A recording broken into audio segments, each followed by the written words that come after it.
Well, everyone, let's go and take a look at some of the best iPhones that you should go ahead and buy in April of 2024. Now, the first ones I want to get out of the way, you probably already know this, the iPhone 15s. These are the latest and greatest iPhones that Apple has made. And, it makes a lot of sense to go and purchase iPhones like this because, these things are still supported with software. They're really only going to be getting better throughout time. And if you have all the money in the world, these are the best iPhones you could basically purchase. So if you're talking about the best iPhones right now in the world, it's these ones, and I would probably recommend purchasing these ones if you're in the market and if you want to go ahead and do that. So that right there is a very easy thing to kind of just, recommend. Now the other iPhones, I think, this next group, I will tell you, if you can go in the used market, the iPhone 14s, really any of them are very, very good iPhones. I'm well aware that Apple still sells the iPhone 14s in the brand new market, at least the 14 and 14 Plus, but I do think you're probably better off if you just go ahead and purchase the iPhone 14 Pro at that point in the used market. I think that is a very good price of an iPhone, and I think that one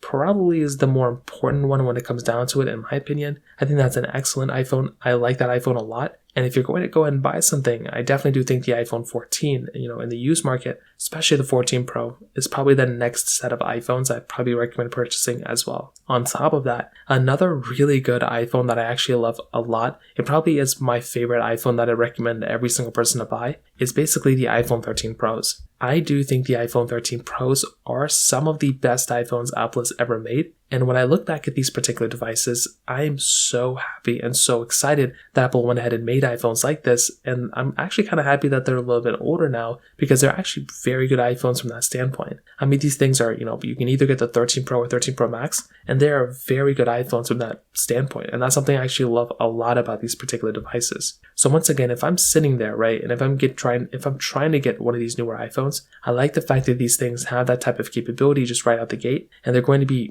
pretty strong. I mean, they're going to have that Apple A14, Apple A15 Bionic chip inside, lots of capability and lots of quality. Those are some really good iPhones that I like a lot from that standpoint as well. So those are some other ones. I think the iPhone 12s are also very good iPhones as well. I've always liked these particular devices, and I still think they're fairly good for the most part. But with the iPhone 12s, you are essentially getting some very, very good devices. And these ones, you have to remember, aren't really like the super cheap iPhones with no capability. The iPhone 12s, the 12 Pro and 12 Pro Max, all have a lot of capability here, which is still something that's very, very cool. So ultimately, in the month of April, I think those are some of the best iPhones you can probably buy. These are the ones that probably make the most amount of sense for me to go and recommend the most amount of people. So that kind of covers it up there. If you have any other thoughts or questions, let me know in the comment section below. Hit the like button, that would mean so much, but definitely hit that subscribe button. More importantly than everything else, I love every single one of you guys. Hopefully I'll catch you guys in the next video. Peace out till then.